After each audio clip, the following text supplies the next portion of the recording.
kita mendiskusikan hal yang menjadi pembicaraan hampir di setiap tempat tongkrongan, yaitu politik 2024. Kita awali dengan informasi basi, informasi lama, bahwa Bosman tidak memilih 01 atau 02 dalam Pilpres 2019 tepat 1 bulan sebelum hari H, dan ini Bosman publikasikan di sosial media dengan mengatakan, percuma saya memilih, siapapun yang kalah akan gabung ke yang menang. Tujuannya adalah untuk konsolidasi politik di parlemen dan konsolidasi kekuatan di eksekutif di pemerintahan. Bagi-bagi kekuasaan di pemerintahan agar rakyat melihat kekompakan ini menjadikan rakyat di bawah diam, terpuasi keinginannya. Dan benar hal itu terjadi. Faktanya sekarang ada pihak 02 yang baper, yang kanan merasa ditinggalkan 02 karena ketika 02 di pemerintahan, keinginan mereka pihak kanan tidak terakomodir, tidak memperjuangkan agama. Istilah pihak kanan menjelaskan opini mereka karena melaksanakan kewajiban agama hanya secara pribadi masing-masing aja itu pejabat, tetapi tidak membuat negara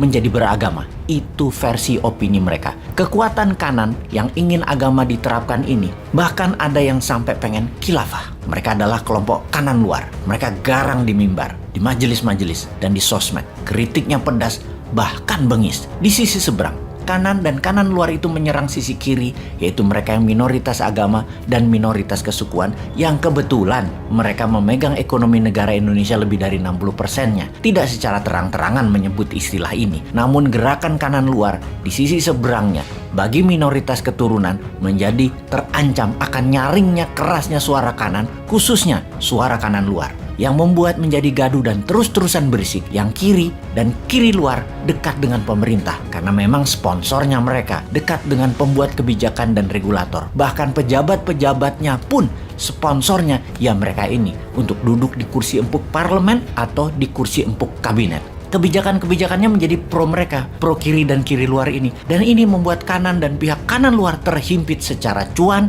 terhimpit secara peluang, terhimpit secara tekanan media karena pihak kiri pakai buzzer rupiah yang dimodali bukan hanya kontennya, tapi dimodali supaya info di sosmed itu jalan dan direkomendasikan dengan bayaran per view-nya. Hal ini terjadi sejak tahun 2017 hingga saat ini. Sudah 5 tahun tidak selesai-selesai, bahkan meruncing, sehingga menjadi dendam yang akan dilampiaskan di tahun 2024, di mana kanan dan kanan luar menjagokan Mas Anies yang akan digadang-gadang mereka walau belum ada partai yang resmi mencalonkannya hingga threshold terlewati. Di sisi kiri, terutama kiri luar, punya pesan satu, apapun itu tidak boleh Anies. Karena ancaman buat mereka, kiri dan kiri luar itu. Anies tidak bisa melepaskan citranya sebagai wakil dari kanan dan kanan luar. Anies berusaha keras ke tengah, namun impresinya, kesannya belum bisa membawanya ke citra tengah. Sampai saat ini, sisi kiri dan kiri luar punya 2 jalan keluar yang terus dipertimbangkan pihak mereka. Pertama, ke Banteng Merah dengan Mbak Puan di garis depan yang sedang digadang-gadang. Dan Mas Ganjar digadang-gadang Projo, komunitas pendukung Pak Jokowi. Kemungkinan besar pihak kiri dan kiri luar main 2 kaki, ke Mbak Puan dan ke Mas Ganjar. Namun 70% dukungan ke Mas Ganjar. Mas Ganjar punya perahu kah? Punya. Kemungkinannya ya KIB, Golkar, PAN, dan P3. Ada Opung dan Mas Bahlil dan Mas Erik di sana. Dan ada Pak Jokowi yang selalu di tengah namun miringnya ke Mas Ganjar. Dan ini tidak bisa terelakkan. Wis kroso kok. Tapi ini kan pendapat Bosman. Kerasa bahwa Pak Jokowi miring ke Ganjar. Mas Ganjar ya gamang sekarang. Dia galau. Nggak enak sama Bu Mega. Nggak enak dengan Banteng Merah. Nggak enak sama Mbak Puan. Tapi peluangnya besar Mas Ganjar dapat perahu dan bisa tanding. Lalu ada yang punya suara politik besar, Pak Prabowo, namun tidak dapat dukungan kanan apalagi kanan luar. Juga pihak kiri dan kiri luar mikir 10 kali mencalonkannya untuk keempat kalinya bagi Pak Prabowo ini. Sekedar mengingatkan, kiri dan kiri luar itu secara jumlah tidak banyak, namun mereka punya cuan dan punya pengaruh politik. Pihak kanan dan kanan luar lebih banyak jumlahnya dibandingkan kiri dan kiri luar. Mungkin 3-4 kali lipat lebih banyak. Kekuatannya adalah di panggung dan di mimbar, serta orasi-orasi mereka. Pengulangan-pengulangan informasi semua bisa menjadi kebenaran yang dipegang teguh pendengarnya atau pengikutnya. Ada sebuah skenario berikutnya, dan ini skenario pamungkas. Tujuannya untuk apa skenario pamungkas ini? Ada 3 kemungkinan pendaratan di akhir jabatan, yaitu smooth landing, hard landing, atau crash landing. Kalau inflasi meningkat, ekonomi belangsak di tahun 2024, maka yang jadi bisa wakil dari kanan dan kanan luar. Posisi pejabat sekarang adalah crash landing.